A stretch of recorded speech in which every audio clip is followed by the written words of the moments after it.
c'est une superbe édition qui va vraiment dans le sens de ce qui s'est passé les années précédentes. 9 symposiums très différents abordant à la fois la psychiatrie, la pédiatrie, la neurologie et tout ce qui tourne autour du syndrome d'apnée du sommeil. Mais surtout cette année avec deux nouveautés importantes. D'une part, un programme spécifique vis-à-vis de la recherche fondamentale qui s'effectue dans une salle particulière dédiée aux jeunes chercheurs, qui leur permet des échanges, qui leur permet de présenter leurs travaux et surtout l'organisation de 3 symposiums spécifiques qui s'accordent totalement avec les symposiums du programme original de l'ensemble du congrès. Ça, c'est vraiment une volonté de développement de la recherche fondamentale.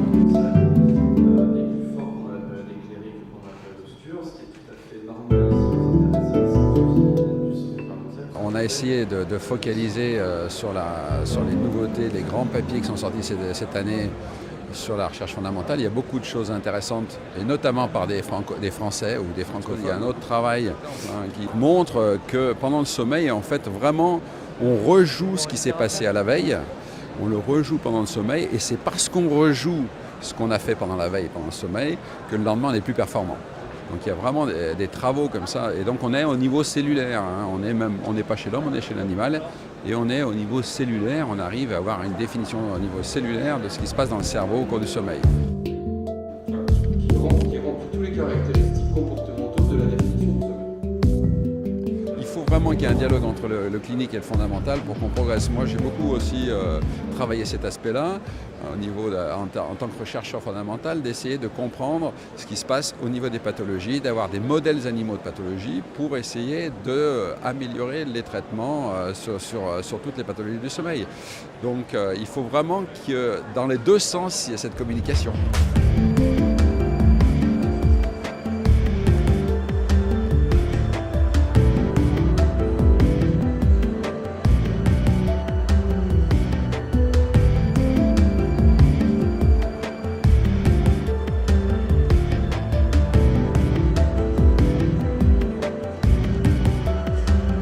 Le deuxième élément novateur cette année, c'est une conférence de consensus et dont le thème cette année a été choisi sur l'hypersomnie diurne, avec l'intérêt de pouvoir aborder les différents types d'hypersomnie sur un travail bibliographique initialement fait par plusieurs groupes qui va être mis en commun à l'occasion de cette conférence de consensus et ensuite discuter avec la salle pour aboutir en fonction de l'ensemble de ces éléments-là à une publication dans la revue de la médecine du sommeil. Donc on a essayé entre nous d'avoir un consensus sur quel type d'examen à faire, quand on a un doute diagnostique, quand le diagnostic est confirmé, quand est-ce qu'il faut faire un suivi organisé, structuré pour une prise en charge optimisée, puisque la prise en charge de cette conférence de consensus, c'est d'abord le soin, et puis après il y a un tout petit volet quand même important, recherche, pour essayer d'harmoniser nos pratiques, de faire les cohortes biologiques pour avoir une bonne expertise et expérience de ces patients et de ces maladies pour mieux les connaître, mieux les appréhender, mieux les traiter. Pour faire un consensus, il faut qu'il y ait un besoin de faire un consensus. Et pour les hypersomnies rares, il y a réellement un besoin. Un chiffre, la narcolepsie, c'est une maladie rare. 8000 sujets diagnostiqués en France, maximum 30 000 devraient être diagnostiqués du fait de la prévalence. Donc même si c'est rare, c'est encore insuffisamment diagnostiqué. Et moins on les diagnostique, avec un délai de 8 à 12 ans de délai au diagnostic dans notre pays, donc il y a une perte de chance pour ces sujets. Donc il faut en parler pour mieux les diagnostiquer et mieux les traiter. Le but de cette conférence est de pouvoir divulguer ces résultats à l'ensemble de la communauté sommeil. À l'issue de cette conférence, il y aura aussi des écrits qui vont être publiés dans différentes revues en langue française, notamment la médecine du sommeil, pour que les gens puissent avoir un document pour s'y référer.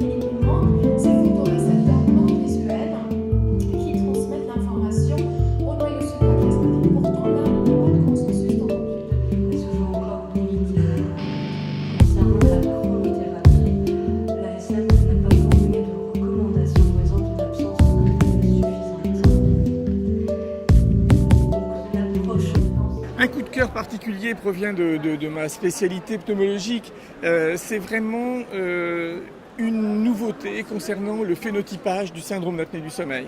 On a la chance d'accueillir cette année Danny Ecker, qui est un physiologiste à la fois du sommeil et respiratoire d'origine australienne, et qui, dans le cadre d'une plénière ce matin, nous a fait une présentation magnifique de la physiopathologie des différents phénotypes, donc des différents types de mécanismes à l'origine du syndrome d'apnée du sommeil, et qui va cet après-midi, à l'occasion d'un très beau symposium qui sera dédié là encore au phénotype du syndrome d'apnée du sommeil, mais dédié cette fois-ci à la thérapeutique en fonction de ces différents types, avec un abord à la fois clinique qui sera fait par Frédéric Gagnadou à partir d'une large cohorte qui se développe en France, et sur le plan thérapeutique, tant dans le cadre du traitement par PPC que des traitements alternatifs qui seront présentés par Danny Ecker.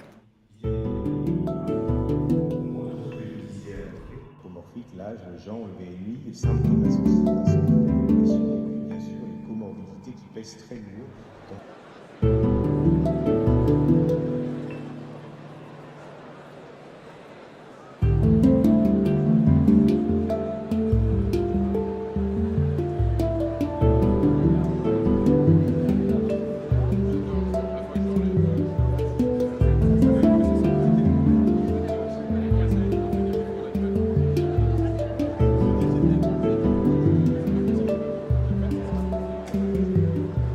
Connectés, illuminés, serons-nous encore diurnes en 2040 ? Donc c'était la question passionnante que nous avons traitée lors d'un symposium. Pour traiter la question, est-ce que finalement le fait que nous sommes exposés à la lumière de manière assez aberrante aujourd'hui, le soir, la nuit, par les écrans des téléphones portables, des tablettes, est-ce que ça va tellement pouvoir changer notre rythme que nous ne serons plus diurnes en 2040 ? Donc pendant très longtemps, on a pensé que finalement les luminosités émanant des écrans étaient beaucoup trop faibles et ne pouvaient pas faire grand-chose, mais les études se sont multipliées ces dernières années en montrant qu'à la fois des toutes faibles luminosités, même de 15 lux, avaient un effet sur les rythmes circadiens, donc sur la suppression de la mélatonine, et notamment chez les jeunes adolescents. On ne retrouve plus ça chez les grands adolescents ou des adultes. Donc il y a une forte sensibilité à la lumière du soir, et surtout la lumière dans le spectre bleu. Et aujourd'hui, tous nos écrans, finalement, sont des écrans LED enrichis en bleu. Donc les effets sont d'autant plus importants sur le système circadien. Le problème va être chez certains jeunes, ils vont se décaler dans leur rythme parce que comme on a une exposition de lumière le soir, ça va décaler leur rythme circadien. Ils vont s'endormir tard. Le problème est que l'école commence toujours à la même heure. Donc le lycée va commencer à 8 heures. Et en se levant tôt le matin, il y a une privation de sommeil progressif qui va s'installer. Les jeunes vont être très fatigués la journée et ça a deux conséquences. Donc soit la prise de stimulants la journée, donc ça peut être le tabac, des boissons énergisantes, le café, ou de faire une sieste, mais il y a peu de jeunes qui font une sieste. En tout cas, ça va renforcer l'insomnie le soir, ils vont se coucher à nouveau tard, ils vont être en dette de sommeil progressif. Et une fois qu'il y a une grande privation de sommeil, chez certaines personnes, ça entraîne des troubles de l'humeur, donc on a plus de symptômes dépressifs malheureusement, et des troubles de l'attention, avec donc une répercussion sur les résultats scolaires.